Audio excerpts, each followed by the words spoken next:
Hello and welcome to Rathod Science Academy. Today in this session, we are going to see current affairs of 4th September 2025. So let's get started with our discussion, guys, and let us see very important articles of the day. Okay, say this title, guys. So title says, two-rate GST to kick in on September 22nd. So what is this article talking about? So this article is talking about GST. So from which subject you will see this GST, guys? GST is nothing but goods and service tax. So you will be studying about this topic in your GS paper 3 under economy, right? So in economy, in which chapter you will be seeing about this GST? In which chapter? That is called as taxation. So how many types of taxes do we have? Yes, we have two types of taxes. First one is direct tax, next one is indirect tax. So what is the difference between this direct tax and indirect tax? Direct tax will be directly levied on the individual or any factory or manufacturing unit, right? So based on their income, they have to pay certain amount of tax to the government. Then what is indirect tax? So irrespective of your income, irrespective of your economic status, you have to pay certain tax to the government. That is called as indirect tax. So whenever your income, your profits are increasing, this direct tax will be also increasing, right? And this indirect tax, it is not at all related to your income or economic status. Okay, so because of this, this tax is called as progressive tax. So why it is called as progressive tax? Because whenever your income is increasing or whenever your profit of your organization is increasing, you have to pay more amount of tax. So that is called as progressive tax. And this indirect tax is, I don't know where you are, whether you are working or not, whether you are earning or not, but you have to pay certain amount of tax to the government. So because of this, this tax is regressive tax. And actually because of this indirect tax, especially poor people will be getting more affected. Because already rich people, they'll earn, they have profits, they can pay whatever the amount of tax that government asks. But these poor people will be getting affected more because of this regressive tax. And actually this GST, that is goods and service tax, is an example of indirect tax. Everyone has to pay this GST, that is indirect tax. And actually we came up with this GST in year 2017. And at that time, how many slabs we have? 0% slab, 5% slab, 12% slab, 18% slab and 28% slabs we have. And now recently, what is the news? Why this GST is in news? So our government said that we are going to decrease the number of slabs, right? So because of this, it is in news. Okay, so why the government took this decision of decreasing of slabs? Why government came up with this GST reforms now? So what might be the reasons? Can anyone tell me? So here now presently the government came up with this GST reforms is because of the first important reason is US 50% of tariffs. And next one here is there is increasing of inflation in our economy. What is meaning of inflation? Increasing of price of goods and services in market. So whenever there is increasing of price, what happens? The people will try to decrease their consumption. So because of this, what happened? There will be decrease in demand for the goods and services. So whenever there is decrease in demand, what happens? Obviously, if people are not demanding more, the production will be also, of course, decreases, right? So whenever there is decreasing of production, what happens? That will lead to decreasing of our GDP. But recently, our Prime Minister, he made a statement. What is that statement? India should become third largest economy in the world. So if GDP is decreasing, can we reach the target? No. So here now it is the responsibility of government to increase demand, to increase production in our country. So how we can increase the demand? So whenever we are decreasing the prices, then we can increase the demand, right? For example, if you have 10 rupees, without 10 rupees, now you can buy just one chocolate, one dairy milk. So if you're decreasing that same dairy milk price to 5 rupees, then what happens? You'll buy 2. That means that manufacturer has to produce more. That will contribute to our GDP, right? So because of this, government want to reduce this GST so that they want to reduce the cost of the so and so goods and services. So because of this, ultimately we can increase our production. Okay, so first reason is US 50% of tariff. It is going to affect our exports to US. So because of this, we are decreasing this GST slab so that we can increase the domestic demand.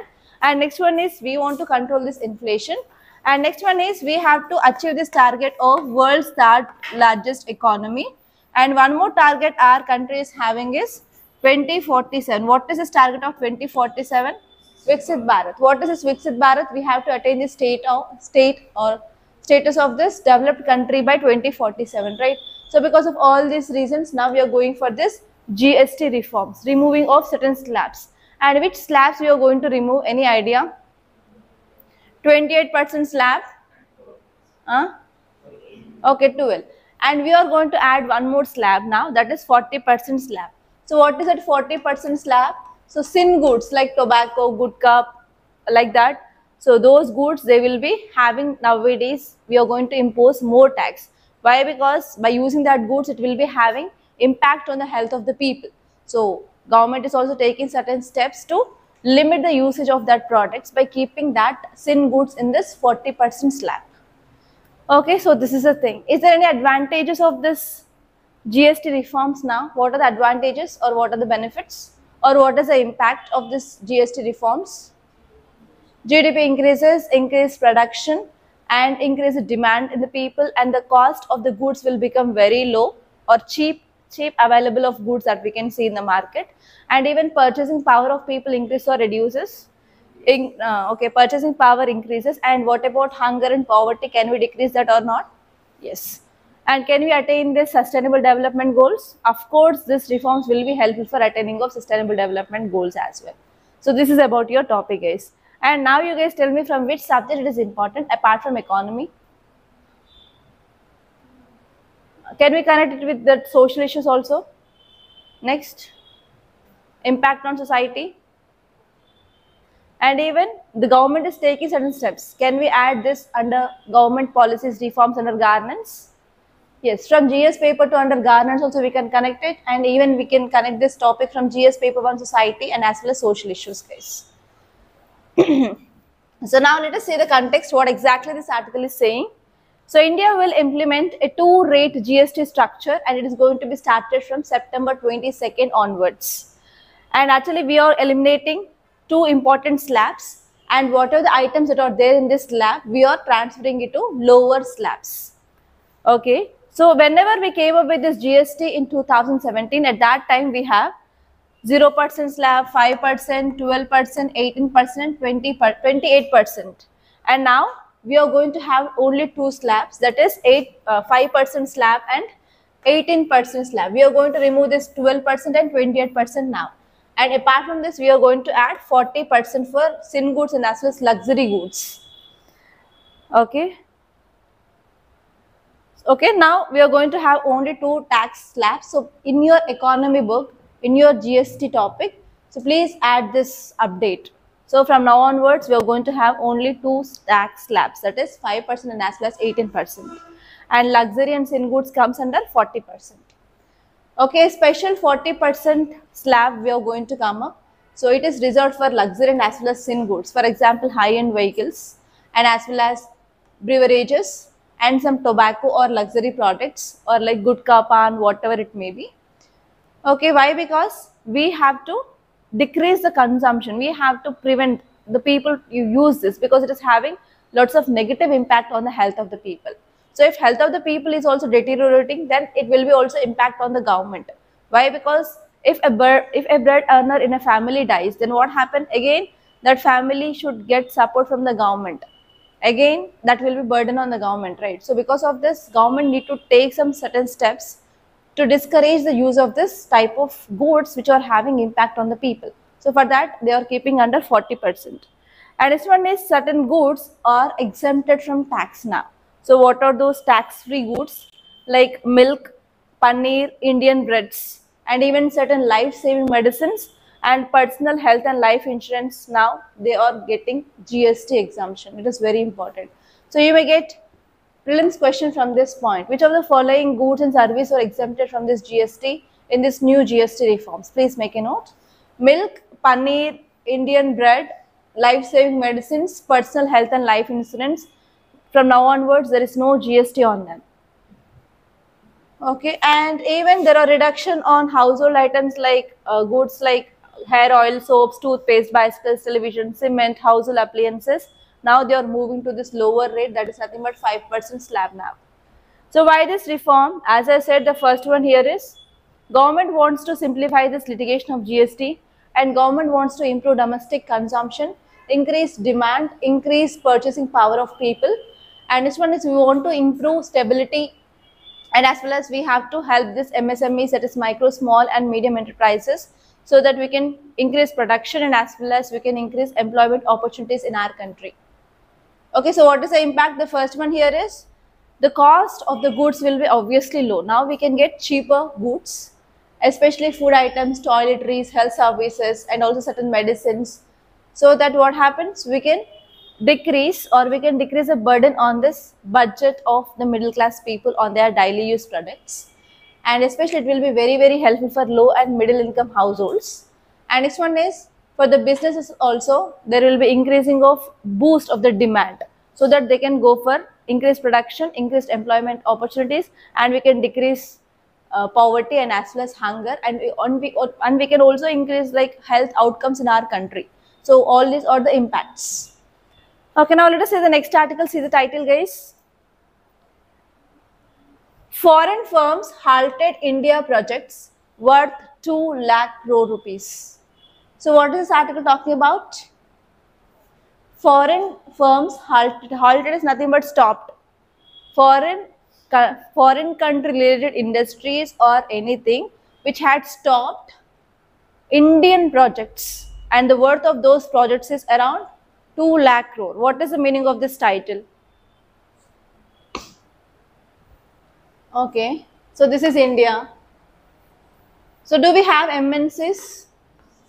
So can you give me examples of MNCs? For example, McD, KFC, different IT companies. So actually what happens, from different countries, they will come and they will invest in our country in the form of MNCs.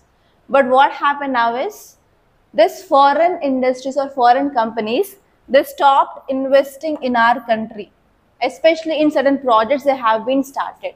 And this value of this project is around 2 lakh crore rupees. So why now these foreign companies stopped investing in India or stopped those projects which had been started? What is the reason? The first important reason is because of this US 50% tariff. So US started imposing a 50% tariffs on these Indian goods. So all these MNCs which are there in India, which they are producing the goods now in India, they become Indian goods, right? So whenever they are going to other countries, then what happens? On this exports of Indian goods, other countries are also imposing tariffs. Especially these goods, if they are going to US, they are imposing 50% of tariffs. So because of this, what happens? The profit of these countries this MNCs will be obviously reduced. So because of this trade uncertainty now, the foreign investments who invested already in certain projects of India, they stopped those projects. Because IT sector is going to be affected, and even labor intensive sectors like textiles, gems and jewelry, garments, those will be getting affected, right? We already know which sectors are going to be affected. So the foreign investments which they invested in these sectors, they are stopping or they are halting this Indian projects, and the worth of this project is around 2 lakh crore rupees. Have you understood now? Okay, now you guys tell me.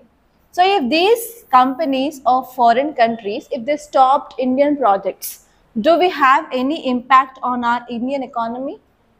Okay, what impact that we can see? Okay, first one is we'll not get the funds from these foreign countries, so that obviously our forex reserves will be reduced. And apart from that, yes, so they are stopping, they are not continuing the projects. That means no need of hiring of people, and already the people who had been hired, so they will be losing their jobs. That condition is called as layoff. So recently you can see many companies, they went for layoff of software engineers in news. That is nothing but because of this reason. And next, what will be the impact? What about production? Yes, production of goods and services will be obviously decreased, and obviously it will lead to decreasing of our contribution to GDP. And next, so if people are losing these jobs, or whenever layoff is happening, so is there any emotional impact? There is nothing but mental impact on the health of the individuals. Yes. And what about the family situation? Again, when a bread earner of a family is losing the employment, what happens? There will be societal distress, family distress, etc. And next one here is inflation can happen. So whenever there is again inflation, again what happened? Again it is a visual cycle. Yes. So all these are the impacts. Okay, now let us see this article. From which subject it is important, guys? It is important from economy and it is important from international relations, because of this 50% tariff of US on Indian goods. So this everything is happening, right? And even we can see like how the relationship between the country to country is differing because of this 50% of tariff. And next, society we can see. Okay, so now let us see exactly what this article is talking about. So foreign companies have recently halted or stopped or withdrawn Indian projects which are worth of 2 lakh crore rupees. Okay, why? Because of the primary reason is tariff uncertainties, and as well as investors' profit is under stake now. They are not going to get profits as they do get earlier. So because of these reasons, they withdrawn or they stopped and they halted these projects in India. Okay, so because of this, what happened? It is going to have lots of implications, lots of impacts on our Indian economy. For example, FDI flows, that is nothing but foreign investment decreases, forex reserves decreases, and even relationship between our country and that country will be also get altered now. So why these foreign projects have been halted? The first one is because of tariff worries. And apart from this 50% of tariff, now government also came up with GST reforms. What are those GST reforms? Removal of 2 slabs, and we are going to have only 2 slabs now. So because of uncertainties in this GST also, this is one important reason why they are halting this Indian projects. Because they don't know like whether their returns will be as per their predictions or not, whether they are going to maintain profits or not. They don't know because of this uncertainties in India. And next one here is investors also have especially some doubts regarding GST reforms, and as well as the custom duties that we are imposing in our country, and even we have certain things regarding restrictions of specific goods or everything. And next one here is India is also having recent trade dispute regarding rare earth policy changes and even export restrictions, and even regional as well as global strategic rivalries. And even we are going for good agreements with different countries, that is free trade agreements, and even we are giving lots of statements in different organizations, different groupings like SCO, like that. So because of these also, it is mainly affecting our India's investments. And because of this, what is happening here? The net FDI inflows are decreasing in India. Okay, and even the investor confidence is also dropping down because of the new projects that they are signing with India.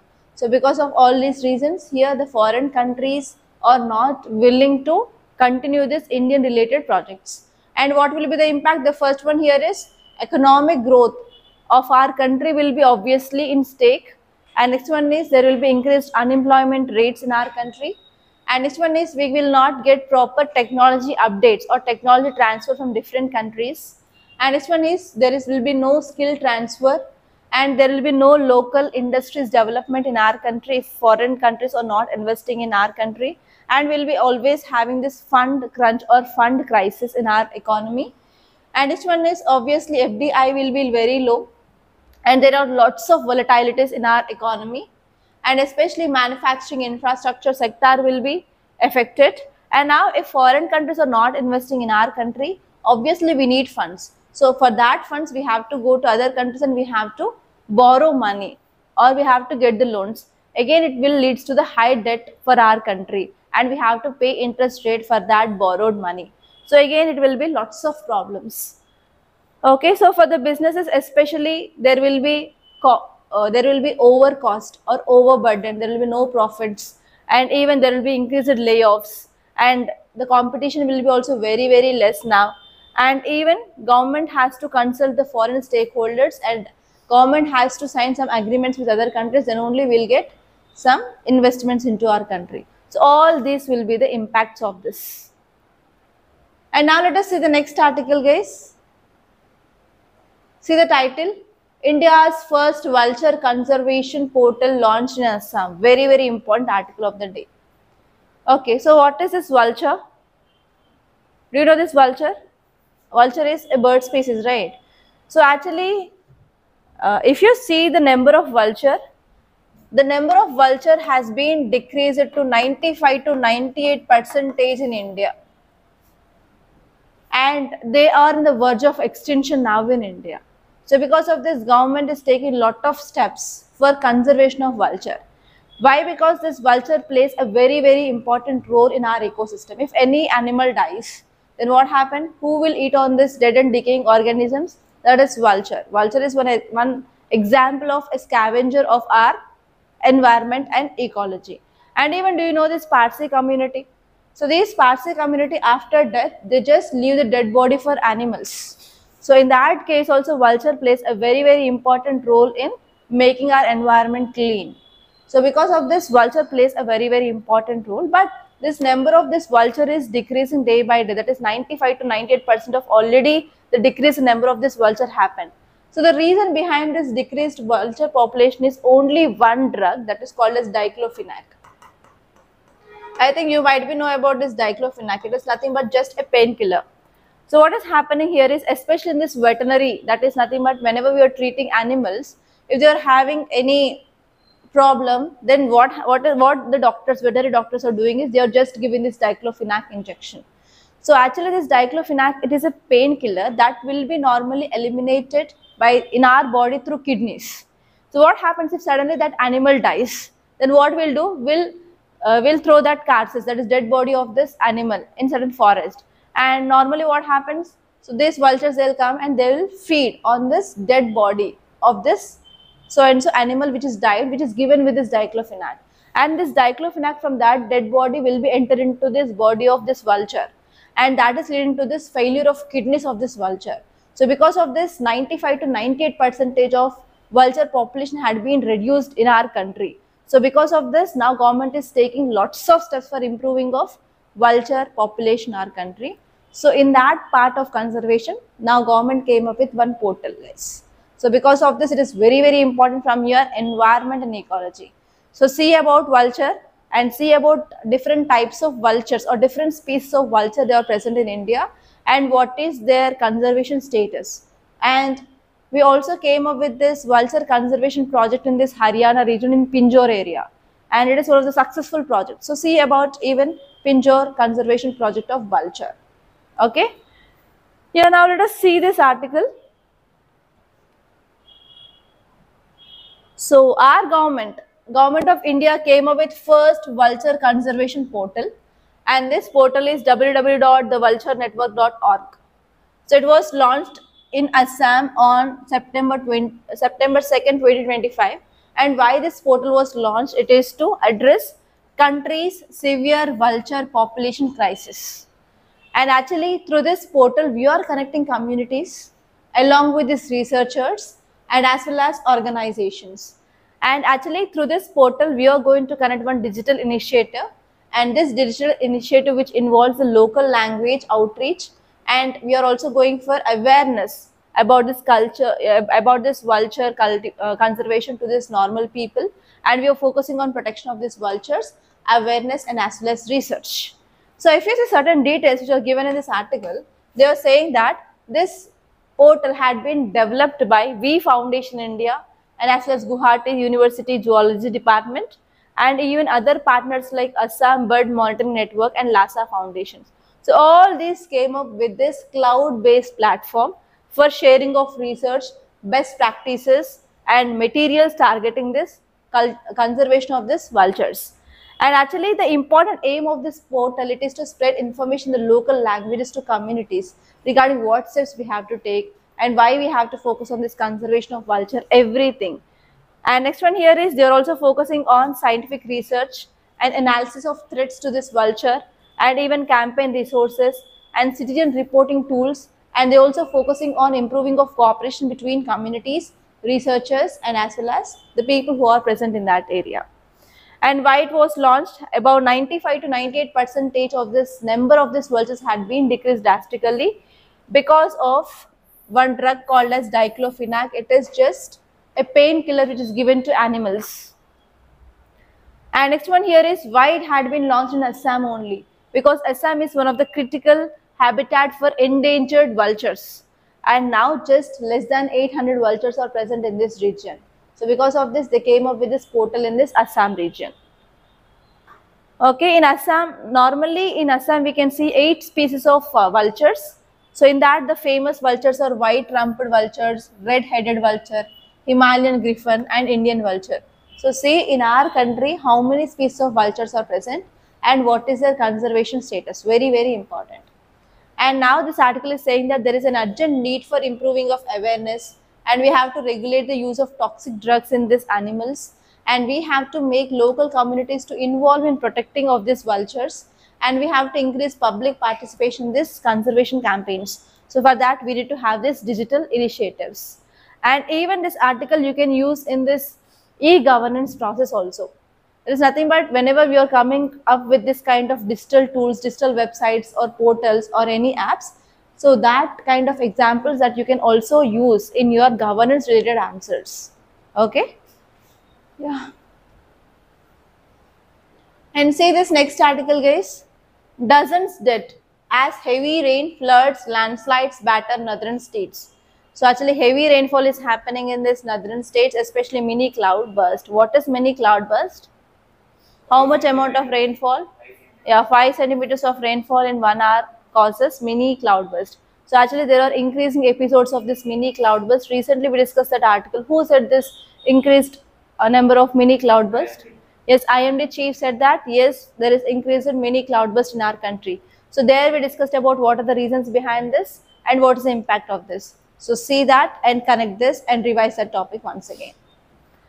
And now let us see the next article, guys. See the title. INS Trikand reaches Egypt to take part in multilateral drill. So this article is talking about one important frigates.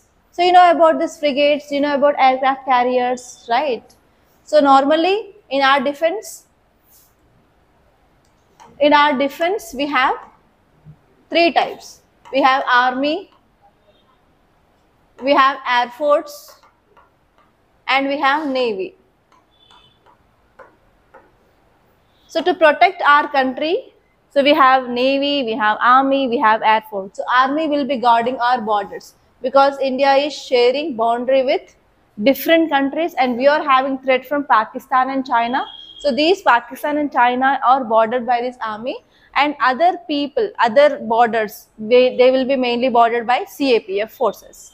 And air force, they will be protecting our airspace. And navy, why? Because we have a very large coastline. So what is the coastline of India? How many kilometers?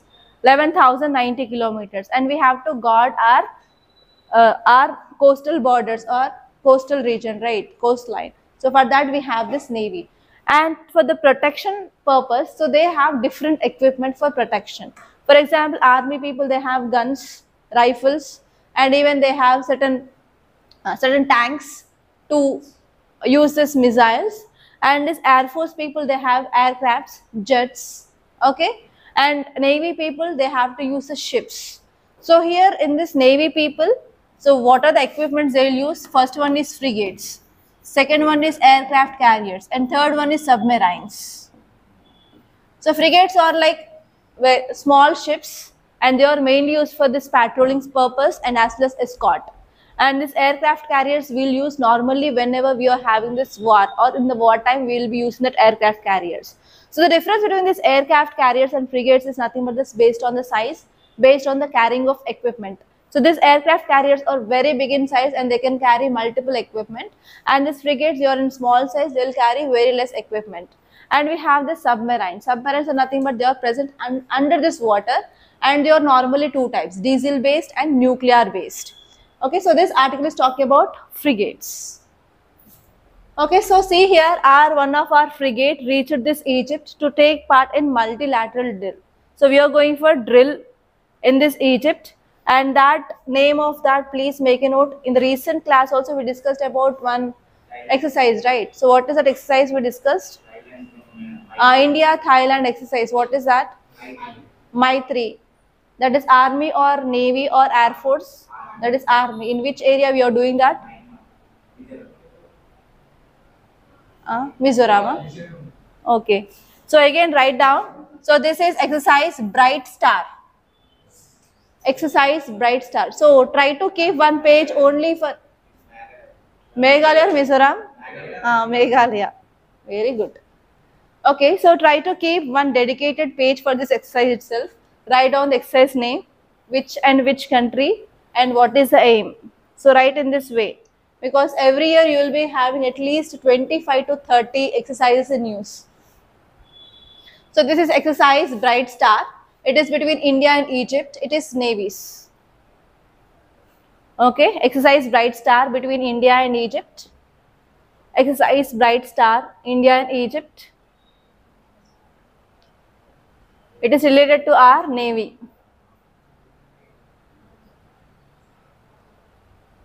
Okay, let us see about some facts regarding this Trikand. So INS is nothing but Indian Naval Ship. INS, the full form is Indian Naval Ship.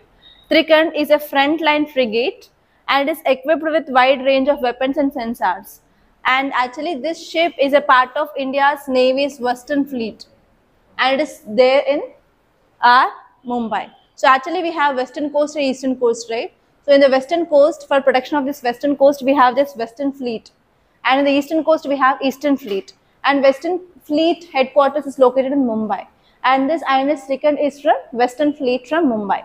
And actually, it belongs to Talwar class guided missile frigates. And this one is, it is not of India's indigenous product. It is made by this Russia. So you have to make a note of this. INS Trikand is from Russia, not from India. Okay. Let us see the next article. See the title. India's recent maritime reforms need course correction. So this article is very important article of the day. So whatever the recent steps that we are taking regarding improving of maritime security and maritime trade. So this article is telling that yes, we have to take or we have to correct some mistakes in that steps. So recently we discussed one important bill. Can anyone recall that bill regarding this maritime arena? I said that bill belongs to, that act belongs to this British time and we are now going to change that according to the new requirements. Ports? Shipping bill, okay. So that this article is talking about that only, okay? Merchant shipping bill. So this article is saying that India came up with some recent reforms in this maritime area. So government came up with the first bill is Port Bill of 2025. Second one is Merchant Shipping Bill of 2025. So actually why we came up with this bill? To make certain reforms in our maritime sector. What changes that we want to bring? We want to modernize our governance. We have to go for digitalization and we have to go with alignment with global standards. And now these reforms, they are facing certain challenges. So this article is telling about that challenges and what steps we have to take. Okay? Yeah. So if you see the details, the core features of this recent maritime reforms are, first one is Ports Bill 2025. So this bill which replaces colonial era legislation, that is nothing but British periods legislation that we are going to change by this bill. And we want to focus on especially efficient, transparent and sustainable port operations via institutional innovation. So we are going to come up with one council under this bill that is called as Maritime State Development Council. And even we are going for empowering of state maritime boards under this port bill. So next one is Merchant Shipping Bill of 2025. So through this bill, we want to modernize our shipping law and we want to focus on seafarer welfare, safety of the ships that are going and as well as environmental standards and global convention compliance. So recently what happened along our western coast? So along our western coast, the ships take off from this Kerala port and two ships they caused oil spill and as well as a huge disaster in this western coast, right? So one ship from which area? Singapore, and one ship is from not China. What is the name of that ship? Elsa. Okay. So because of that plastic, liquid plastic which is carrying in that, and because of the hazardous materials, so entire our Kerala coast was filled with thermoplastic nodules. It is a very huge cause of concern at that time. So can you recall all those things? At least 2 to 2.5 months before we discuss those articles. So because of this, we are having lots of environmental concerns regarding the ships and containers which are moving in this waterways. So because of this, we want to come up with this environmental standards. So because of this, we came up with this two important reforms in our maritime sector. Okay, so one is talking about boats, one is talking about environmental standards, safety and security, and even we want to focus on implementation of global standards even in India.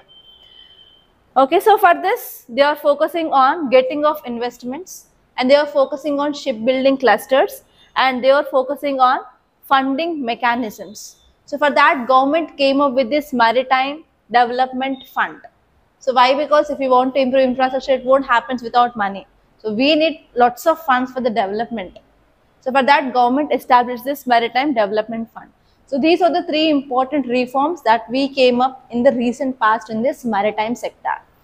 So here, this article is saying that we need to make some corrections in these reforms. So why? Because the first one is, they said that central state coordination is not there. So they said that they are going to come up with one council at the central level, and state also they are going for empowerment, but there is no proper coordination. So because of this, what happens? It will not lead to proper compliance. That will lead to compliance delays, confusion among the stakeholders. So if government is coming up with anything, there is a need of proper coordination between central and as well as state. And second one is, we have customs, we have port authorities, we have boards. They often act as silos. They will not have proper efficient mechanisms to work. So we have to focus on especially how these customs, how these port authorities and the boards, they have to work. We have to come up with reforms in these first, because they are implementation authorities. And next point, they said that funding and capacity issue. The current level of funding will not be sufficient now. So what are the funding? They said maritime fund, but this funding will be not sufficient. We have to increase further more funding for boat modernization as well as green technology investment in the ports.